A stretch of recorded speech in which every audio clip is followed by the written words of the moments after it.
Hey everyone, it's Steve, and let's try to take on the last mission in the Colony Wars chapter of the Star Realms campaign. This is chapter 10 we're on, and the mission, oddly enough, is also titled Colony Wars.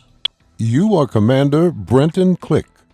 With 2 fell strokes, the Machine Cult, under the command of Chancellor Hartman, have managed to cut the supply lines of the major factions in the Morgana system. Without reserves, they can now start picking off the colonies one by one. You cannot allow this to happen. The last thing they might expect is a united front. Faced with the possibility of annihilation, you are able to unite the remaining colonies to face down this threat. The petty infighting will no doubt continue, but for now, you act and survive as one.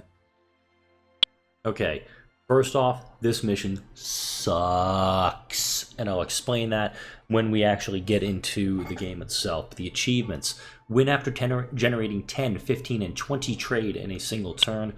There are no Machine Cult cards in the deck, allegedly.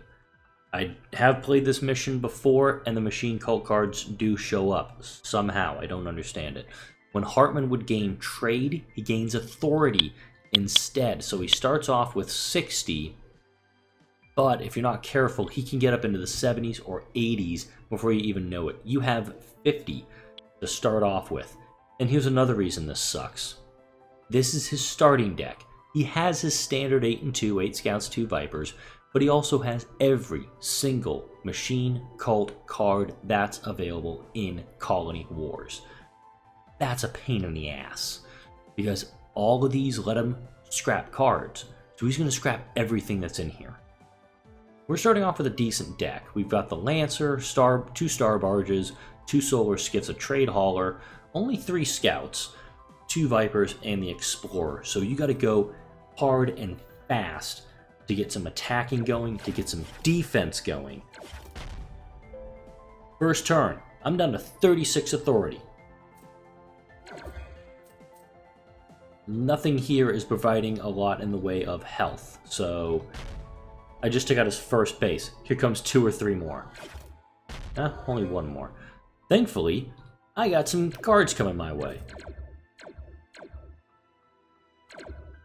Probably the best card I'm going to draw. Note I said that Machine Cult cards aren't in the deck. Here's one. We'll pull that guy down. Scrap him to do some more damage. I could have gone for the Frontier Ferry. I want to get the Central Station on my next turn, and I'm going to go for that. But let's actually get him down below 50 for once. Got a lot of buying coming my way, which means the Leviathan's coming up.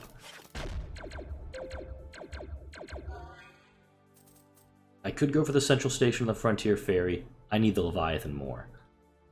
Discard him. Let's see if I can actually pull the Leviathan. Nope. But he does make... I do have to make him discard. Incinerator goes. I'll grab the Repair Bot, just because it's going to help me get rid of some of the cards that I don't need. Alright, let's see what I got here. I'm down to 14 health. This is my 5th turn. Most of my authority is already gone. Alright.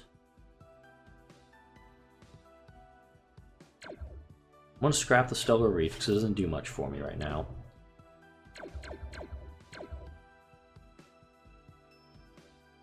Destroy that target base.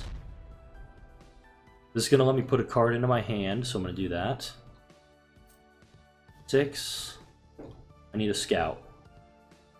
Perfect. I got the Dreadnought on my 5th turn.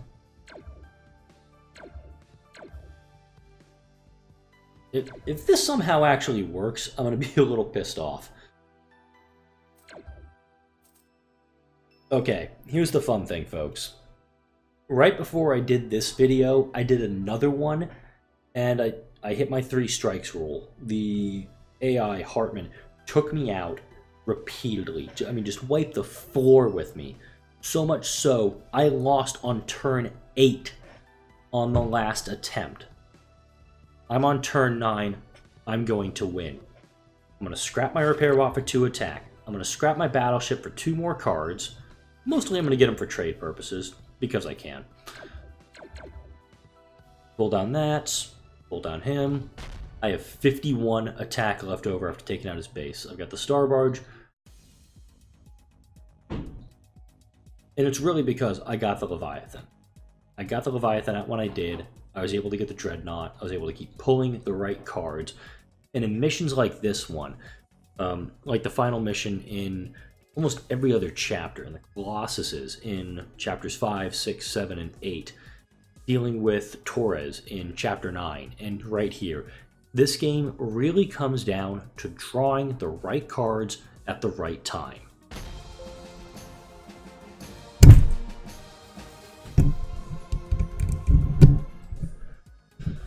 And right there was me pulling out my microphone cord, or my headset cord, so we had a little bit of extra noise there as the final music was playing. But that's why I actually enjoy this game. There is strategy involved when you play this game, but there's also the need for that skill. And the skill and also the ability to adapt when the cards aren't coming out your way. And unfortunately, you're not going to be seeing the multitude of failures that came before this mission. I'm deleting that video as soon as I stop the recording on this one. But I really do think this is a game that you should try. If you've stayed on to this point and you haven't picked up this game, I highly implore that you do so. The game is available for free as a download on the App Store, on Steam, in Google Play. It's also available in card store or game stores. A lot of local game stores carry this game. It's a little bit bigger than a deck of cards, maybe about 2 decks of bicycle cards back to back. That's about the size of the game. And if you get Colony Wars or Star Realms, just 1 deck is enough for 2 players. If you want to have more than that, you just add another deck in. Give this game a shot. If you want to get the full gamut like I've been playing the last couple of months on this channel, if you want to get that in the apps, it is going to cost you a little bit more for the missions. But if you're looking to pick up a game to play with your friends, I recommend this one. I am going to be continuing the campaign on, even though I don't have them unlocked on here. I'm going to back out so you can see it. I don't have 11, 12, and 13 unlocked on this. I've already downloaded chapters 11 and 12 on my iPad. I haven't downloaded chapter 13 yet. So this series will be continuing, and with Republic at War starting to come in and take a bit of a bigger role on the channel, it's most likely going to get moved to the weekends. Maybe 1 episode a week, 2 episodes on Saturdays and Sundays, Star Realm Saturday, Star Realm Sunday. I don't know what it's going to be exactly yet, but this series will continue. If you've made it this far in the video, thank you so much for watching. Like, comment, and subscribe if you're enjoying the series, and if you're enjoying what's on the channel. I'm not getting any revenue for this. YouTube is demonetizing me come February 18th until I get 1,000 subs. The time of this recording, I've got about 106. I've got a long ways to go. Like, comment, and subscribe. Thank you all for watching. I shall see you all in Chapter 11.